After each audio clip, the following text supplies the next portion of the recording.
శ్రీకృష్ణ భగవానుడు శ్రీ సత్యభామ అమ్మవారి కోసం ఇంద్రలోకం నుండి తెచ్చి శ్రీ సత్యభామ అమ్మవారికి బహుకరించిన పారిజాత వృక్షము ఉత్తరప్రదేశ్ రాష్ట్రంలోని బారబంకి జిల్లాలోని కింటూర్ గ్రామంలో ఉన్నది.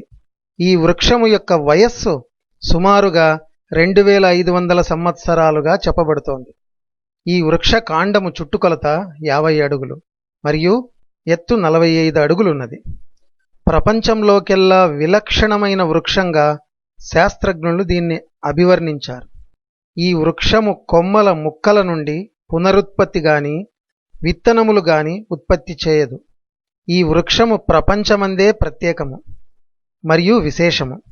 దిగువ భాగంలో ఈ చెట్టు ఆకులు చేతి 5 వేళ్లను పోలి ఉండి పై భాగాన ఆకులు 7 భాగాలుగా ఉంటాయి.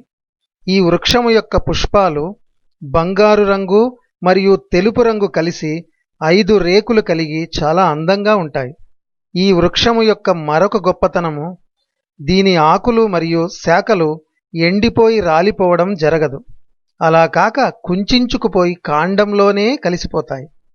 ఈ పారిజాత వృక్షము ప్రతి సంవత్సరము జూన్ జూలై నెలలలో మాత్రమే వికసిస్తుంది. ఈ పారిజాత పుష్పాల సువాసన చాలా దూరం వరకు వ్యాపిస్తుంది.